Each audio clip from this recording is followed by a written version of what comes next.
नमस्कार।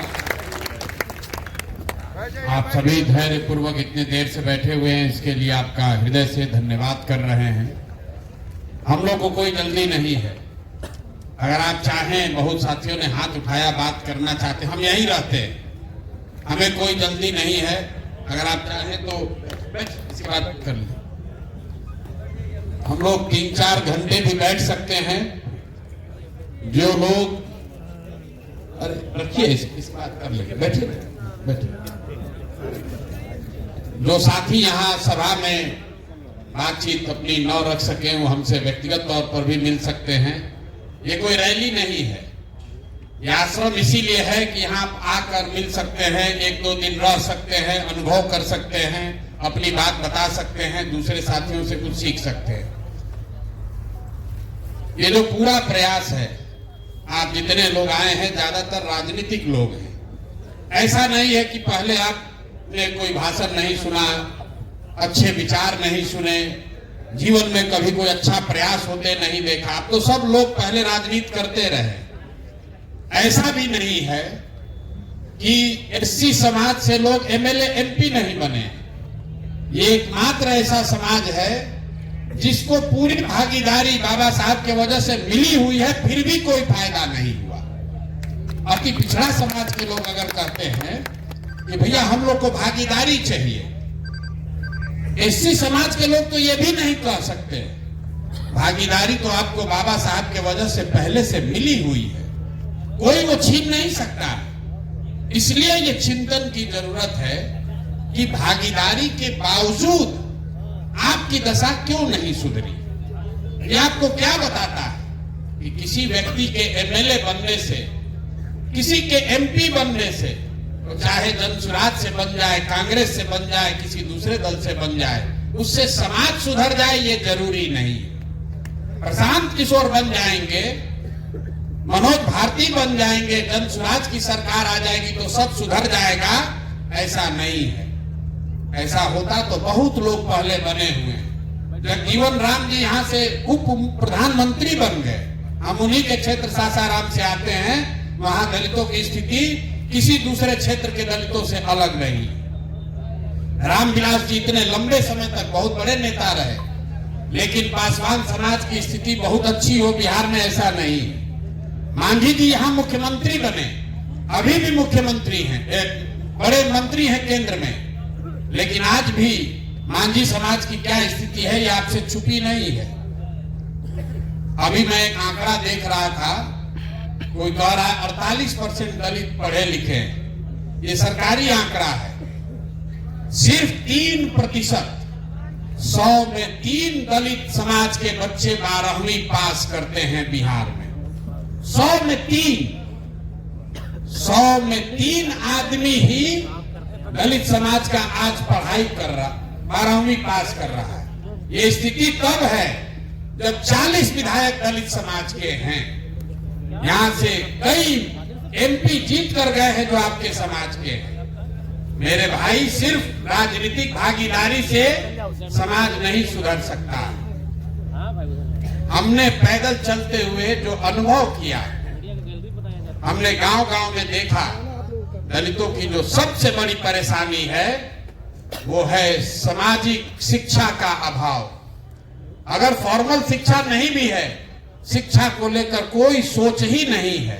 बाबा साहब का मूर्ति लग गया है हर गांव में, लोग माला पहना रहे। बहुत गरीब परिवार में भी, दलित टोलों में हमने देखा, लोगों ने चंदा करके बाबा साहब का मूर्ति लगा लिया। लेकिन बाबा साहब ने जो कहा और कहने से ज्यादा जो अपने जीवन में उन्होंने किया, जब मौका लगा किसी दूसरे से मदद भी लेकर सबसे पहले पढ़ाई की। आजादी की लड़ाई को छोड़कर भी बीच में पढ़ने गए। ये बात बताती है कि शिक्षा का कितना बड़ा महत्व उन्होंने खुद समझा था। तो बाबा साहब को श्रद्धांजलि सिर्फ जय भीम नारा लगाने से नहीं होगा। अपने बच्चों को पढ़ाने के लिए कुछ कीजिएगा, तब कुछ बात बनेगी। यहाँ से विधायक कितना आदमी बन सकता है? अगर बहुत जन सुराज का आंधी आ जाएगा तो 40 आदमी बन जाएगा। दलित समाज के जितने साथी हम लोग से जुड़े हुए हैं, हर आदमी तो विधायक नहीं बन सकता है। इसीलिए जो अभियान हम लोग शुरू कर रहे हैं, ये वोट मांगने का अभियान नहीं है। जन स्वराज का सरकार बने न बने, हम लोग को सफलता मिले न मिले, लेकिन एक बात तय है, अगले 1 महीने में आपकी मदद से कम 1000 दलित साथियों को इकट्ठा करके, उनको प्रेरित करके, उनसे अनुनय विनय करके, उनको साधन देकर जरूर दलित गांव में, बस्तियों में, टोलों में जन स्वराज लोगों को भेजेगा, ताकि घर घर लोगों को कहा जाए कि एक बच्चा, कम से कम एक बच्चा अपने परिवार से चुनो जिसको तुम पढ़ाओगे। सफलता जन स्वराज को मिले न मिले, इस पूरे अभियान में 3 महीना अपना जीवन का निकालिए, सिर्फ 3 महीना निकालिए जीवन का। आपका 1 रुपया लगेगा नहीं। वो साधन, वो व्यवस्था, वो गाड़ी, वो पैम्पलेट सब आपको जन स्वराज से मिलेगा। 14 तारीख को बाबा साहब का जन्मदिन आप मनाइएगा। 3 महीना फरवरी, मार्च और 14 अप्रैल तक, मतलब कुल मिलाकर 100 दिन भी नहीं है। 100 दिन अपने समाज के लिए निकालिए। वो गाड़ियों से टोलों में जाइए और घरों में लोगों को संकल्प दिलवाइए कि एक बच्चा, कम से कम एक बच्चा जरूर पढ़ाएंगे। ये जागरूकता पैदा कीजिए। जन स्वराज का जो होगा सो होगा। इस अभियान से अगर 10,000 बच्चे भी स्कूल चले गए तो आपकी मेहनत और ये पूरी साधना, पूरा प्रयास, उसको सफल मान लिया जाए। 10,000 बच्चों का जीवन सुधारिए, ये संकल्प के लिए यहाँ जुटे हैं। वोट नहीं मांगना है। इस पूरे अभियान में आपको वोट नहीं मांगना है। सिर्फ और सिर्फ जाकर दलित बस्तियों में ये बात बतानी है कि एक बच्चा भी पढ़ाओ। हम ब्राह्मण समाज से आते हैं। हमारे दादाजी भूमिहीन थे, बैलगाड़ी चलाते थे। मैं सभाओं में कहता हूं, इतने गरीब थे कि हमारे बाबा 3 लोग थे, 2 आदमी शादी नहीं किया कि खिलाएंगे कैसे। हमारे पिताजी 7-8 भाई बहन लोग थे। किसी को पढ़ाने का साधन नहीं था। सब लोग मजदूरी करके एक हमारे बाबूजी को पढ़ाया। हमारे बाबूजी डॉक्टर बन गए। हमारे पिताजी ने हमको पढ़ाया है, तब न हम इतना खड़ा होकर भाषण कर रहे हैं। ये पढ़ाई की ताकत है। ये पढ़ाई की ताकत है। आप चाहे ब्राह्मण हैं, कुशवाहा हैं, यादव हैं, दलित हैं, पढ़ोगे नहीं तो आगे निकल नहीं सकते। यही उपाय है। इसलिए पहला प्रयास, पहले लोगों को पढ़ाने के लिए जागरूक करना है। ये आपको लगता है कि सब लोग पढ़ाना चाहता है, स्कूल नहीं है, ऐसी बात नहीं है। गरीबी में जो 10 साल पूरा 2-2 जनरेशन से रह गया है, 2-2 पीढ़ियों से जो गरीबी में रह गया है, उसके परिवार वाले को लगता है कि पढ़ा लिखा के भी क्या होगा भैया, उसके बाद वो नौकरी नहीं मिलता है। हमने कई दलित बस्तियों में बात की है। लोग कहते हैं भैया पढ़ लिख के क्या होगा, हमको नौकरी दिलवाइए। उसको ये समझ नहीं है कि बिना पढ़ लिख कर अगर नौकरी करेगा तो उसका लड़का मजदूरी ही करेगा। बिना पढ़े लिखे आप कलेक्टर नहीं बन सकते। ये बात लोगों को बताने की जरूरत है। और खाली चुनाव की बात मत दिन रात सोचिए। पेरियार से बड़ा कोई दलित चिंतक नहीं हुआ। पेरियार जीवन में कभी चुनाव नहीं लड़े। इसका मतलब ये नहीं है कि उन्होंने समाज के लिए कुछ किया नहीं। राजनीति का मतलब सिर्फ चुनाव लड़ना नहीं है। राजनीति में सिर्फ चुनाव लड़के ताकत नहीं है। हम तो जीवन में एमएलए एमपी नहीं लड़े हैं, तो हमारी ताकत नहीं है। आप समाज के लिए खड़ा होइएगा, समाज के लिए कुछ कीजिएगा। 10, 20, 50, 100 आदमी आपके साथ खड़ा होगा। आपके प्रयास से उसका जीवन सुधरेगा। तभी आप सही मायने में नेता बनिएगा। एमएलए एमपी तो लोग कितना बने और आए और गए, कोई किसी को याद भी नहीं है कि कौन आया कौन गया। पेरियार को कोई भूल नहीं सकता है, कांसी राम जी को कोई भूल नहीं सकता है, क्योंकि इन लोगों ने समाज के लिए कुछ किया है। तो आप छोटे स्तर पर ही सही जो प्रयास जन स्वराज कर रहा है, आप अभी यहां से जब जाएंगे, आपको कुछ नहीं करना है। अपने साथ 5 ऐसे दलित समाज के साथियों को जोड़िए जो 2 महीना देना चाहता है। आज से 10 दिन के अंदर, जिस दिन आप तय कर लेंगे भैया हमारे पास 5 आदमी हम लोग हो गए, आपको जन स्वराज अपने खर्चा से गाड़ी आपको मुहैया कराएगा। आप उस गाड़ी से लीजिए और अपने एरिया में, अपने प्रखंड में, समाज में जाकर इस बाबा साहब के संदेश को लेकर जाइए। और हर प्रखंड से, एक प्रखंड में 15 से 20 पंचायत है, हर प्रखंड से 5 ऐसे साथियों को ढूंढिए, 5 ऐसे दलित समाज के युवाओं को ढूंढिए जिसको जन स्वराज प्रशिक्षित कर सके, जिनको हम लोग सिखा सके, जिनमें हम लोग साधन व्यवस्था लगाकर आगे नेतृत्व की क्षमता पैदा कर सके। इसमें बूढ़े लोगों को क्यों नहीं बुलाया जा रहा है? जो बूढ़ा है उसका तो अनुभव है, वो तो राजनीति कर ही रहा। जो 20 साल से 40 साल का लड़का है, जो अनुसूचित जाति समाज का है, उसको मोबाइल चलाने आता है या नहीं आता है, उसको कोई ऊपर बढ़ाने वाला नहीं है, उसके बाबूजी विधायक नहीं है, उसके पास पैसा नहीं है, वो मुखिया लड़ सकता है, उसको कोई बताने समझाने वाला नहीं है। हर पंचायत से 5 ऐसे लड़कों को चुनकर निकालिए और 14 अप्रैल को जब हम लोग बाबा साहब का बर्थडे मनाने के लिए जुटेंगे तो ऐसे 50,000 बच्चों के लिए प्रशिक्षण की व्यवस्था, उनको राजनीति में आगे बढ़ाने की व्यवस्था जन स्वराज ने खर्चे पर करेगा। वो सारे आपके समाज के बच्चे होंगे। इतना काम आप कर सकते हैं कि नहीं कर सकते? हो सकता है कि नहीं हो सकता है? सब लोग सोच के बताइए, हाथ मत उठाइए। हो सकता है ना भाई? और आपको कोई मॉनिटरिंग नहीं करेगा, कोई मॉनिटरिंग नहीं है कि गाड़ी आप लेकर कहां गए। आप गाड़ी ले जाके रिश्तेदार के यहाँ भी घूमिए, कोई दिक्कत नहीं। अपना बेटा बेटी के यहाँ भी घूमिए। लगना चाहिए ये जन स्वराज का एससी समाज का नेता है, इसको जन स्वराज से वो व्यवस्था मिली हुई है। अगल बगल का आदमी देखेगा तो कहेगा कि ये जन स्वराज का एससी समाज का नेता है।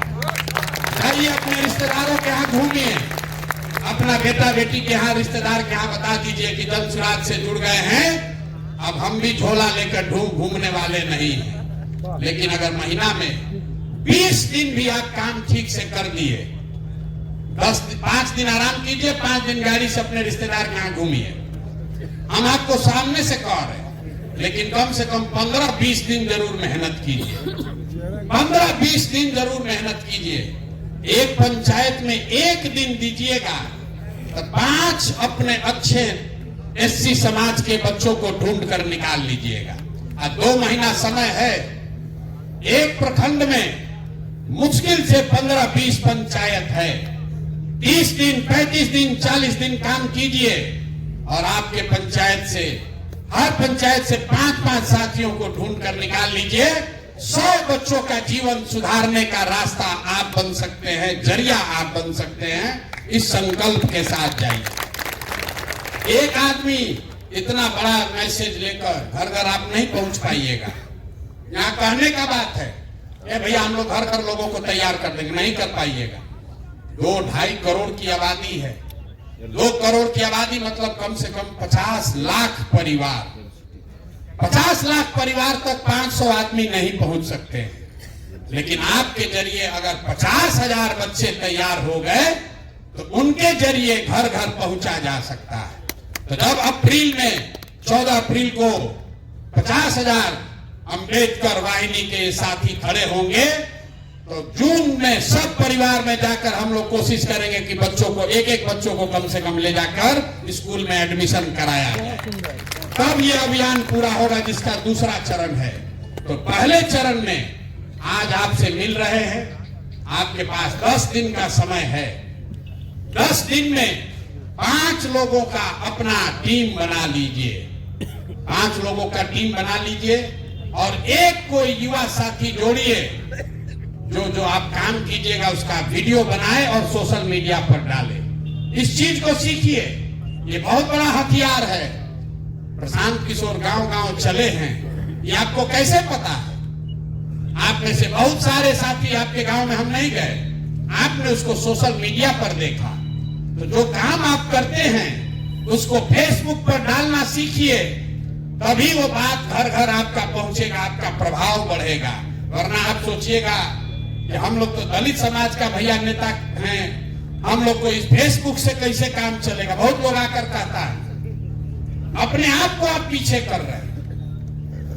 लोग कहता है भैया हम लोग जिस समाज का नेता है वहां तो फेसबुक से क्या होगा, हम लोग तो नीचे उतर के काम करते हैं। आप नीचे उतर के काम कीजिए, लेकिन ये हथियार है, इसको अगर आप नहीं सीखिएगा तो आगे आप चाहे मुखिया का चुनाव लड़िए या पंचायत लड़िए, विधायक लड़िए, आप कहीं ना कहीं दूसरे पर आश्रित रहिएगा। लोग कहेगा ये देखिए दलित समाज का नेता है इसलिए इसको फेसबुक को नहीं समझ में आ रहा। इसलिए जब ये संवाद कीजिए तो एक साथी अपने गाड़ी में जरूर बैठाइए जिसके पास ये फोन है और जो वहां से फेसबुक पर आपका डाले कि आपने 4 बच्चों को क्या सिखाया, लोगों को क्या भाषण दिया, तो भले वहां 5 आदमी रहेगा, आपके फेसबुक पर 50 आदमी देखेगा, वो जानेगा कि आप वो आदमी है जो समाज के सुधार के लिए कोई प्रयास कर रहे हैं। तो काम क्या करना है, यहां से जाने के बाद अपने प्रखंड में 5 आदमी का टीम बनाना है और एक साथी ढूंढना है जिसको मोबाइल का, सोशल मीडिया का समझ है, उसको अपना असिस्टेंट, राजनीतिक असिस्टेंट बना लीजिए। जब गाड़ी आपको मिलेगी तो 5 गो नेता में से 1 2 आपके साथ बैठेगा, कोई बैठे ना बैठे, डिजिटल वाला, मोबाइल वाला लड़का जरूर बैठना चाहिए। जाइए और जहां जहां जाकर टोलों में आप संवाद करेंगे उसका वीडियो बनाइए और अपने फेसबुक पर डालिए, ताकि कोई मॉनिटरिंग नहीं है। और आप देखिएगा मेरा सिखाया हुआ चीज 2 महीना के अंदर 4000 5000 आदमी आपको जान जाएगा आपके इलाके में कि आप ही वो आदमी हैं जो ये घर घर काम कर रहे हैं। जब आप जाएंगे संवाद करने तो जन सुराज ने जो वादा किया है, जन सुराज आएगा तो 5 चीज हो जाएगा। पलायन को रोक दिया जाएगा। सबसे ज्यादा पलायन कौन कर रहा है? दलित समाज के बच्चे कर रहे हैं। तो हम लोगों ने ये कहा है कि साल भर के अंदर, इसको याद रखिए, साल भर के अंदर मतलब 2026 के छठ के बाद किसी भी परिवार के बच्चे को मजबूरी में पैसे के लिए बिहार से पलायन, बिहार छोड़कर पलायन पर नहीं जाना पड़ेगा। उसको 10-12 हजार का रोजी रोजगार का व्यवस्था बिहार में किया जाएगा। अगर यहाँ पढ़ाई नहीं है तो सबसे ज्यादा कौन प्रभावित है? दलित समाज के बच्चे प्रभावित हैं। इसलिए हम लोगों ने क्या कहा, शिक्षा सुधारेंगे, फ्री में शिक्षा देंगे। तो 50 वर्ष से आप सुन रहे हैं जन सुराज ये कह रहा है कि जब तक सरकारी स्कूल नहीं सुधरेगा तब तक आप अपने बच्चे को प्राइवेट स्कूल में भेजिए और फीस उसका सरकार भरेगी, ताकि आपका बच्चा भी अंग्रेजी स्कूल में पढ़ सके। तीसरी बात हम लोगों ने क्या कही, आपके घरों में जो महिलाएं हैं जिसको ब्याज पर रुपया नहीं मिलता है, किसी के यहाँ पैसे का जरूरत पड़ गया, हम गांव में चले लोग बताता है 5 टका महीना पर, 5 टका महीना पर दलित परिवार में, अति पिछड़ा परिवार में, गरीब परिवार को लोन लेना पड़ता है। तो जन सुराज ने कहा कि 4% के सालाना ब्याज पर साल भर में 100 रुपया में सिर्फ 4 रुपया सूद लगेगा। आप पैसा बैंक से लीजिए लोन और आपका ब्याज सरकार भरेगी, जो पैसा लीजिएगा वो वापस कर दीजिएगा। ये बात जन सुराज ने कही है। 5 बात जो आपके नजरिए से सबसे जरूरी है, शिक्षा, पलायन और पूंजी। लेकिन इसके साथ साथ जब सब साथी हम लोग बैठे तो ये तय हुआ कि नहीं, इसके अलावा जो दलित समाज के अपनी चिंता है उनके लिए जन सुराज क्या करेगा, वो पर्चा भी आपको अभी 10 दिन में मिलेगा जब आप संवाद चालू करेंगे। तो जो पहला वादा किया जा रहा है, मैंने जो आपको आंकड़ा बताया कि सिर्फ 3% दलित समाज के बच्चे 12वीं पास कर रहे हैं। तो ये तय किया गया कि 10वां पास जो भी करेगा, जो भी दलित समाज का बच्चा 10th पास कर जाए, 50% अगर उसको मार्क्स आया है 50 या ज्यादा, उसको कम से कम 2000 रुपया महीना का स्कॉलरशिप मिले, ताकि वो आगे का पढ़ाई जब तक चाहे वो कर सके। इस पर आपकी सहमति है कि नहीं है? है सहमति ना भाई? इसको रखा जाए ना, इसको रखा जाए। दूसरी बात, यहां पर सबसे बड़ी समस्या लोगों ने बताया, भैया घर बनाने के लिए जमीन नहीं है। आपको मालूम है यहां कानून है। कानून ये है कि जो गरमजरुआ जमीन है उससे कम 3 डिसमिल जमीन दलित परिवारों को जरूर मिलना चाहिए। जहां पर ब्लॉक में, पंचायत में गरमजरवा जमीन नहीं है, वहां डीएम को प्राइवेट जमीन खरीद कर जमीन आपको देनी है। लेकिन ताली मत बजाइए, तो कानून पहले से है, लागू नहीं है। तो जन सुराज में हम लोग ये वादा कर रहे हैं और आप ये मैसेज लेकर जाइएगा कि अगले 3 वर्ष में जब जन सुराज की ये व्यवस्था बनेगी तो 100% जितने 50 लाख दलित परिवार हैं भूमिहीन, जो जमीन के बगैर इंदिरा आवास योजना का लाभ भी नहीं उठा पा रहे हैं, उनको 3 डिसमिल जमीन अभियान चलाकर, चाहे सरकार को खरीद के देना पड़े, हर परिवार को 3 डिसमिल जमीन जरूर दे दिया जाएगा। ये दूसरे बात होना चाहिए कि आप सहमत हैं कि कोई चेंज होना चाहिए? घर बनाने के लिए 3 डिसमिल जमीन मिलने की बात होनी चाहिए कि नहीं? 5 का है, 3 का है? 3 डिसमिल सर, 1 मिनट सर, सरकार का जो योजना था उसको अभियान बसेरा कहा गया था, तो 3 डिसमिल हुआ 14 धूरा, 5 डिसमिल होता है मकान में सहन मकान और बारी, इसलिए 5 डिसमिल। अच्छा, अभी हम लोग 3 की बात किए हैं, ये भाई उठा रहे 5 की बात, इसको देखना पड़ेगा, हम अभी वादा नहीं कर रहे हम लोग। तीसरी बात जो कही गई कि जो हम लोग गांव में देखे, ये मेरा अनुभव है, कुछ लोग उससे सहमत हैं, कुछ लोग नहीं सहमत हैं, आपकी राय जानना चाहते हैं।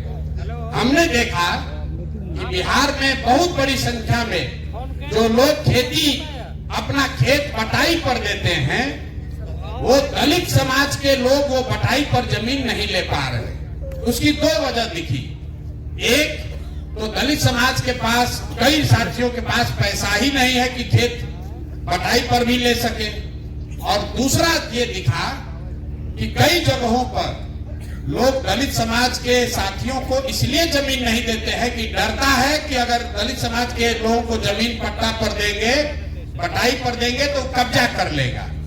चूंकि पहले यहाँ जमीन को लेकर संघर्ष चला है, तो इसलिए जन सुराज ये सुझाव के तौर पर रख रहा है, आप लोग इस पर अपना मत दीजिए कि अगर जन सुराज की व्यवस्था बनेगी तो सरकारी जमीन जो है उसको सरकार पट्टे पर दलित समाज के साथियों को प्रायोरिटी पर दे, ताकि आप भी खेती कर सके और आपको मजदूरी न करना पड़े। दलित समाज में एक बहुत बड़े वर्ग को किसानी से जोड़ा जाए, इसलिए ये हम लोग वादा करना चाहते हैं। चौथी बात जो कही गई कि दलित समाज के जो साथी हैं, जो कॉन्ट्रैक्टर बनना चाहते हैं, कुछ छोटा मोटा बिजनेस करना चाहते हैं, उनको पूंजी कर्जा नहीं मिलता है, तो एक विशेष अभियान चलाकर दलित समाज के युवाओं को ट्रेनिंग, प्रशिक्षण और उनको ऋण की व्यवस्था सरकारी गारंटी पर किया जाए, ताकि आपको बैंक में जमीन न रखना पड़े। आपके पास है ही नहीं, तो आप गारंटी दे नहीं पाते, आपको लोन मिलता नहीं है, तो सरकार अपने गारंटी पर दलित समाज के प्रशिक्षित युवाओं को लोन मुहैया कराए। ये चौथी बात कहना चाहते हैं। और 5वीं बात जो राजनीतिक है, जितनी आपकी संख्या है, आपको रिजर्वेशन आरक्षित सीट पर मिला हुआ है।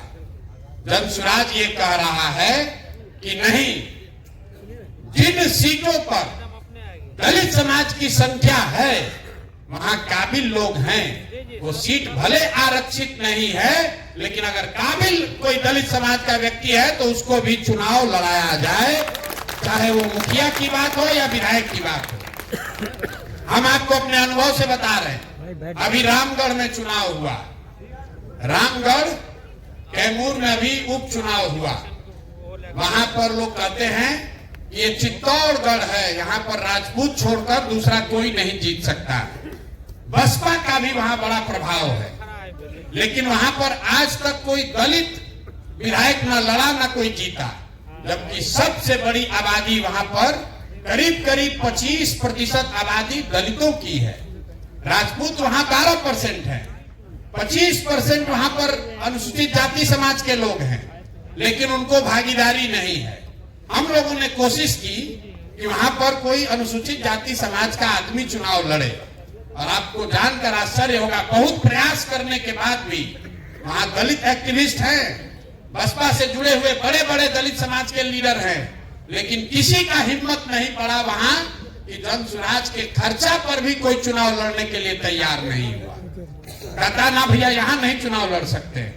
इसलिए ये जो पांचवी बात है कि जो सीट आरक्षित नहीं है, अगर वहां संख्या है, अगर वहां अनुसूचित जाति समाज का कोई काबिल व्यक्ति है तो उसको लड़ने का, भागीदार बनने का, लोकतांत्रिक प्रक्रिया में हिस्सा बनने का उसको अधिकार दिया जाए। एक और बात सुझाव के तौर पर आया है, अभी उसको शामिल नहीं किया गया है, वो है दलित थानों की बात। कुछ साथियों ने कहा कि ये भैया अनुमंडल के स्तर पर अनुसूचित जाति समाज के लिए विशेष थाने बनाए जाने चाहिए। ये आप समझते हैं कि बहुत जरूरी है कि इसके बगैर भी काम चल सकता है? अरे भैया जरूरी तो सब चीज है, 5-6 को चीज करना है, इसको शामिल करोगे तो एगो चीज हट जाएगा। मतलब अनुसूचित जाति समाज के लिए हर प्रखंड में या अनुमंडल में थाना हो, ये कितना जरूरी है? जरूरी नहीं है सब जगह है भैया। आप फिर देख लीजिए, 5 ही चीज रख सकते हैं, तो 5 हमने आपको बता दिया। अगर थाना शामिल कीजिएगा तो कुछ एक चीज हटाना पड़ेगा, तो इसको हटा दिया जाए। हैं? पहले जो 5 बोले हैं वो ठीक है ना, उस पर सबकी सहमति है, उसी 5 को बना लिया जाए। एक चीज इसमें है कि जो पहला है स्कॉलरशिप, उसी 10वीं से ज्यादा जो पढ़ गया उसको कम से कम 2-2.5 हजार रुपया का सहायता, और साथ में ही जो दलित छात्रावास हैं उसका फिर से पुनर्निर्माण, पुनरुद्धार किया जाए, ताकि वहां पुस्तकालय और रहने की व्यवस्था, पढ़ने की व्यवस्था, वो पहला ही प्रॉमिस में उसको जोड़ा जा रहा है। तो ये 5 मांग के साथ हम लोग को अनुसूचित जाति समाज के पास जाना है, और ये जन स्वराज का कमिटमेंट है जो पूरे समाज को कर रहे हैं। उसके अलावा जो अनुसूचित जाति के लिए ये 5 मांग रखी जा रही है, अगर आप सब सहमत हैं तो अगले 10 दिन में इसको हम लोग आधिकारिक तौर पर जन स्वराज के एजेंडा में, जन स्वराज के घोषणा पत्र में, कोर कमेटी में रखकर पारित करेंगे। अगर आप लोग सब सहमत हैं तो एक बार हाथ उठाकर सहमति दे दीजिए। ये 5 मुद्दा शामिल कर लिया जाए ना भाई। तो अब इतने लोग ये समझते हैं कि अगले 10 दिन में 5 साथियों को, जो राजनीतिक सामाजिक समझ रखने वाले लोग हैं, कितने लोग समझ रहे हैं कि आप अपनी टीम बना लीजिएगा? आधा लोग हाथ उठाया, आधा नहीं उठाया। जो आपको कल से फोन जाना शुरू होगा, ये हो जाएगा ना। और जो जो टीम बनाएंगे उसको भूलना नहीं है। एक आदमी युवा साथी जो डिजिटल का समझ रखता है, जो काम आप कीजिए उसको बताना भी जरूरी है। जो काम कीजिएगा वो लोगों को दिखना चाहिए। तो ये काम पूरा कर लीजिए। 1 मिनट, हाँ बोलिए। हमारा कहना है कि एक डिजिटल मोबाइल आप अपने तरफ से अच्छा क्वालिटी का दे देंगे। आप पहले एक आदमी चुनिए, हम 50,000 को दे देंगे। 50,000 डिजिटल वाहिनी, जितने आप अम्बेडकर वाहिनी चुन के लाए, आपने सुना नहीं? जितने 50,000 बच्चे आप चुन कर लाएंगे जो अम्बेडकर वाहिनी बनेंगे, उनको मोबाइल, उनको उनका रिचार्ज, उनको आगे का प्रशिक्षण, वो सब काम जन स्वराज के खर्चे पर किया जाए। पहले आप आदमी को खोजो यार, पहले आदमी को ना, मोबाइल लेने वाला नहीं, मोबाइल लेने वाला नहीं, जो उसको लेकर समाज के लिए कुछ करे उसके लिए। इसीलिए पहले आपको गाड़ी नहीं दे रहे, आप 10 दिन में काम करके दिखाइए, गाड़ी आपको मिल जाएगी। उस गाड़ी से आप राजनीति कीजिए, अपनी पहचान बनाइए, अपने समाज के लोगों का भला कीजिए। जन स्वराज जीते चाहे हारे, 2 महीना मेहनत करोगे, कम से कम अपने प्रखंड में सबसे सशक्त चेहरा आप बन जाओगे। ये काम हर हालत में करना है। आपका इस्तेमाल बहुत लोगों ने किया है। लोग कहता है भैया हम लोग का इस्तेमाल बहुत लोग करता है। अरे कम से कम अब आपके पास अवसर आया है, आप जन स्वराज का इस्तेमाल करके 2 कदम आगे बढ़ जाइए। इतना तो होना चाहिए ना भाई। बहुत लोग कह रहा है प्रशांत किशोर पागल हो गया है, इसका पैसा लोग लूट लेगा। हमको भरोसा है कि जिस समाज में लोगों ने सिर्फ दिया है, कुछ लिया नहीं है, उसमें हम ये ताकत लगा रहे हैं। आप पर हमको भरोसा है, आप कोई धोखा नहीं करेगा, कोई धोखा नहीं करेगा, हमको मालूम है कोई धोखा नहीं करेगा, कोई धोखा नहीं करेगा, हमको ये मालूम है। ये सुविधा सवर्णों को नहीं दी जा रही, ये सुविधा ओबीसी वर्ग को नहीं दिया जा रहा, सिर्फ 3 समाज के लोग, महिलाएं, अनुसूचित जाति, मुसलमान और अति पिछड़ा समाज के लोगों में नीचे से नेतृत्व खड़ा हो, इसके लिए जन स्वराज ये व्यवस्था बना रहा है। तो आप, और उसमें भी हमेशा की तरह सबसे पहली शुरुआत आपके द्वारा की जा रही है। सबसे पहला बैठक आपका महिलाओं का हुआ और अब आपका हो रहा है। 10 दिन के अंदर आज तक आपने राजनीति किया, अपना घर का आटा गीला किए, अपना रुपया लगाए, अपना पसीना बहाए, और फिर नेताजी के पीछे पीछे घूमे, कुछ नहीं हासिल हुआ। अब जन स्वराज ये कह रहा है कि जन स्वराज का साधन लीजिए, अपनी ताकत लगाइए, जन स्वराज का कुछ हो या ना, कम से कम अपनी पहचान बनाइए, अपने समाज के लोगों के लिए कुछ अच्छा कर लीजिए। इतना काम तो कर लीजिएगा ना भाई, कर लीजिएगा ना। तो 14 तारीख को बाबा साहब का जब जन्मदिन मनेगा तो 50,000 अंबेडकर वाहिनी बिहार से होंगे कि नहीं होंगे? होंगे ना। आप पर भरोसा करके कह दें, प्रेस में कह दिया जाए ना। और एक अंतिम बात, अधिक हो जाएगा, अंतिम बात, ये गांधी और बाबा साहब की जो बात, जब हम पैदल चलना शुरू किए तो बहुत लोगों ने कहा तो गांधी जी का फोटो लगाए हैं भैया, इसमें बाबा साहब का भी फोटो होना चाहिए। और जितने लोग यहाँ बैठे हैं, लोगों से घंटों घंटा हमारी बहस हुई है, इसलिए नहीं कि हमको बाबा साहब का फोटो लगाना नहीं था। हम ये चाहते हैं कि आप इस चीज को समझिए कि ये क्यों दोनों फोटो साथ में है। सिर्फ फोटो साथ में नहीं है, ये देश में पहला ऐसा राजनीतिक प्रयास है जिसमें गांधी के विचारधारा को मानने वाले और अंबेडकर के विचारधारा के मानने वाले लोग साथ में आ रहे हैं, ताकि गोडसे की विचारधारा को हराया जा सके। तो एक ही सूत्र आप समझिए, बाबा साहब ने क्या कहा, गांधी जी ने क्या कहा।